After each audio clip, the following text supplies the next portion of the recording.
Hi friends, இன்றைக்கி வந்து நம்ம என்ன செய்ய போகிறோம்னா சூப்பரான ஒரு பிளாண்டி தாங்க செய்ய போகிறோம். நான் ஏற்கனவே ஒரு பிளாண்டி ரெசிபி அப்லோட் பண்ணியிருக்கேங்க. ஆனால் இந்த பிளாண்டிங்கிறது செம்ம லோ பட்ஜெட்டில் செஞ்சதுங்க, செம்ம டேஸ்ட்டாக இருந்துச்சு.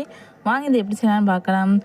அதுக்கு ஃபஸ்ட்டு இந்த மாதிரி ஹார்டின் சாக்லேட் வாங்கிக்கலாங்க. இது வந்து வெறும் ரூபா தாங்க. இது வந்து எல்லா லோக்கல் கடைகள்லையும் கிடைக்கும். இதை வாங்கி வச்சுக்கோங்க. இந்த மாதிரி எல்லாத்தையும் உரித்து ஒரு கிண்ணத்தில் போட்டுக்கலாங்க. இது வந்து அப்படியே எனக்கு வந்து ஒரு கப் போல் வந்துச்சுங்க.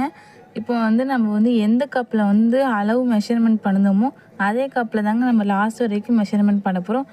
இப்போ வந்து அதே கப்பில் ஒரு அரை கப் போல் பட்டர் எடுத்துக்கலாங்க. அது வந்து இந்த அளவுக்கு சாஃப்டாக இருக்கணுங்க.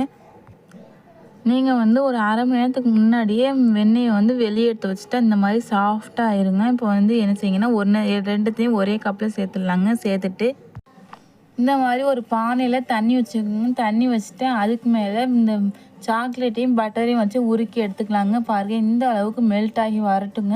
இப்போ இந்த அளவுக்கு நல்லா மெல்ட் ஆகி வந்ததோட இது வந்து நல்லா ஆறதுக்கு ஒரு ஓரமாக இருக்கட்டும். இது ஆடுற கேப்பில் என்ன செஞ்சீங்கன்னா ஒரு மிக்சி ஜாரில் ஒரு 1/4 கப் போல் சர்க்கரை சேர்த்துருக்கோங்க. எதுக்காக 1/4 கப் சேர்த்துருக்கோம்? ஏற்கனவே நமக்கு வந்து ஒயிட் சாக்லேட்டில் வந்து அதிகமான இனிப்பு தாங்க இருக்கும்.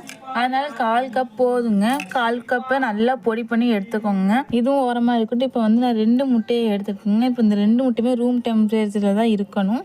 இப்போ வந்து இந்த மாதிரி நல்லா அடிச்சுக்கோங்க. அடிச்சுட்டு என்ன செய்யுங்கன்னா கொஞ்சமாக வெனிலா எசன்ஸ் சேர்த்துக்கலாங்க. வெனிலா எசன்ஸ் சேர்த்துட்டு இப்போ நல்லா பீட் பண்ணிக்கோங்க. பீட் பண்ணுற கேப்பில் என்ன செய்யுங்கன்னா 1 கப் மைதாவை நல்லா சலிச்சு எடுத்துக்கலாங்க. சலிச்சு எடுத்து வந்து ஓரமாக இருக்கட்டும். இப்போ வந்து நல்லா பீட் பண்ணியாச்சுங்க முட்டையை வந்து. இப்போ வந்து நம்ம மெல்ட் பண்ணி வச்சுருந்த பட்டரையும் சாக்லேட்டையும் சேர்த்துக்கலாங்க. சேர்த்துட்டு நல்லா கலந்து விட்டுக்கலாங்க. இந்த மாதிரி இப்போ நல்லா கலந்துட்டு என்ன செய்யுங்கன்னா நம்ம வந்து சலிச்சு வச்சிருந்த மைதாவையும் சர்க்கரையும் சேர்த்து ஃபஸ்ட்டு கொஞ்சமாக சேர்த்துக்கோங்க. சேர்த்துட்டு இந்த மாதிரி கலந்து விட்டுக்கோங்க. ரொம்ப போட்டு கலந்து விட்டாதீங்க. இப்போ இந்த அளவுக்கு நல்லா அழகாக கலந்து வந்ததோட என்ன செய்யுங்கன்னா இது வந்து ஓரமாக இருக்கட்டும். இப்போ என்ன செய்யுங்கன்னா இந்த மாதிரி ஒரு தட்டில் வந்து நான் பட்டர் போட்டு அது மேலே பட்டர் சீட் போட்டு அது மேலே பட்டர் போட்டு நல்லா அப்ளை பண்ணி வச்சுக்கோங்க. இந்த பிளேட் என்ன செய்யணும், நம்ம ரெடி பண்ணி வச்சிருந்த பேட்டர் வந்து ஊற்றிக்கலாங்க. ஊற்றிட்டு இந்த மாதிரி 2 தடவை தட்டிக்கோங்க.